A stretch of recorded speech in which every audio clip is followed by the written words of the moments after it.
अस्सलाम वालेकुम, welcome back to my channel. उम्मीद करती हूँ आप सब खैरियत से होंगे। और आज मैं आपके लिए सरसों के साग की रेसिपी लेकर आई हूँ, जो कि बिल्कुल रवायती और देसी तरीके से बनाऊँगी और उसका टेस्ट कैसे निकाला जाता है और उसके साथ साथ टिप्स और ट्रिक्स भी आपके साथ शेयर करूँगी। तो रेसिपी को करते हैं स्टार्ट।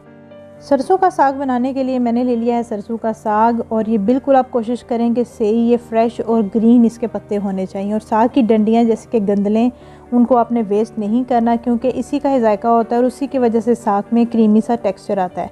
और ऐसे ही जो है मैं साग को अच्छी तरह से वॉश कर लूँगी ताकि इसके अंदर रेत और मिट्टी अच्छी तरह से निकल जाए। तो फिर जो है साग को मैं रफली काट लूँगी।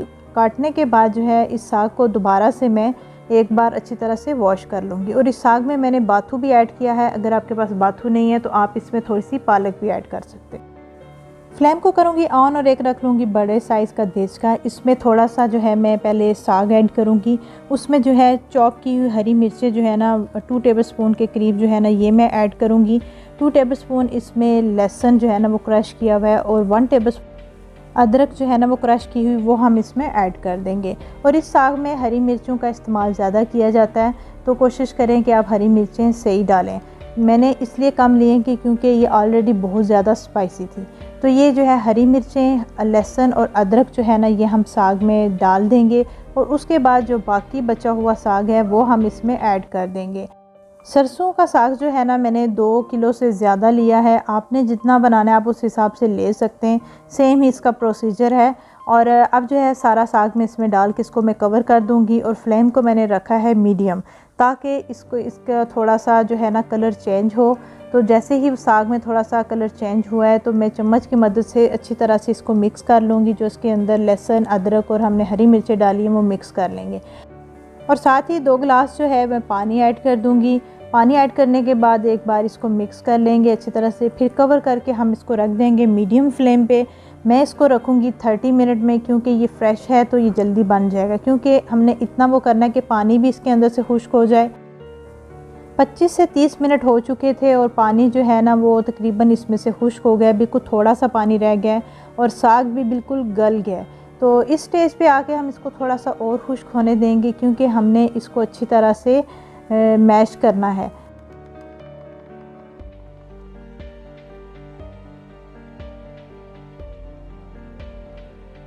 आप हैंड ब्लेंडर के साथ या फिर ब्लेंडर में इसको डाल के अच्छी तरह से आप ब्लेंड कर सकते हैं।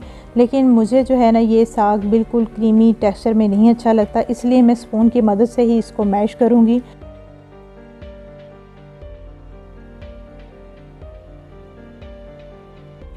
और साग हो गया बहुत अच्छे से मैश। और अब हम इसका बनाएंगे तड़का। फ्लेम कर लेंगे ऑन, मीडियम फ्लेम रखेंगे, उस पर एक रखेंगे बर्तन और उसमें डाल देंगे देसी घी।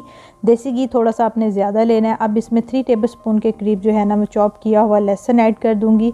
और साथ में इसमें 1 टेबलस्पून बारीक चॉप किया हुआ या पेस्ट आप अदरक का डाल देंगे। और साथ में इसमें डालेंगे 2 हरी मिर्चें।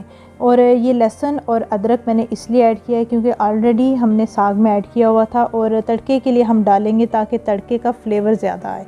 इसमें 2 हरी मिर्चें और 3 जो है वो ड्राई जो गोल सुरख मिर्चें होती हैं वो मैंने डाली हैं। और नमक जो है ना मैं अब ऐड करूँगी इसमें टेस्ट के हिसाब से। तो इसको थोड़ा सा हमने जो है ना कुक करना है, इसको हमने बिल्कुल ब्राउन नहीं करना।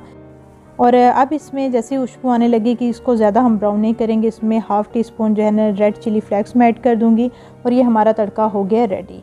और ये बात आपने ज़रूर याद रखनी है कि आपके साग में पानी बिल्कुल नहीं होना चाहिए, बिल्कुल खुश्क साग होना चाहिए। और साथ ही जो है इसमें घी का आपने इस्तेमाल करना है, आप इसमें ऑयल इस्तेमाल ना करें, क्योंकि घी से ही इसमें टेस्ट आता है। अगर आपके पास देसी घी नहीं है आप दूसरा नॉर्मल घी भी इसमें ऐड कर सकते हैं। तो इसको अच्छी तरह से मैं इसकी बुनाई कर लूँगी। और बहुत ही ज़बरदस्त सा हमारा जो है ना सरसों का साग रेडी हो गया है। और ये याद रखिएगा कि साग में बिल्कुल पानी नहीं होना चाहिए, बिल्कुल खुश्क साग होना चाहिए। और इसका तड़का हमेशा देसी घी या नॉर्मल घी के साथ आपने लगाना है, ऑयल के साथ नहीं। तो अभी तो मैंने इसमें देसी घी कम डाला है, वैसे इसमें घी का इस्तेमाल ज़्यादा किया जाता है। और ये हमारा ज़बरदस्त सा जो है रवायती और देसी तरीके का सरसों का साग हो गया रेडी। और इसके ऊपर जो है मैं थोड़ा सा रख दूंगी बटर। आप देसी घी भी इसके ऊपर ऐड कर सकते हैं। तो ऐसे गर्मा गर्म रोटी के साथ आप इसको खाएं तो बहुत ही मज़े का ये साग बनता है। तो रेसिपी अगर पसंद आई तो लाइक शेयर ज़रूर कीजिएगा। तो इंशाल्लाह मिलेंगे नई रेसिपी के साथ। टेक केयर, अल्लाह हाफिज़।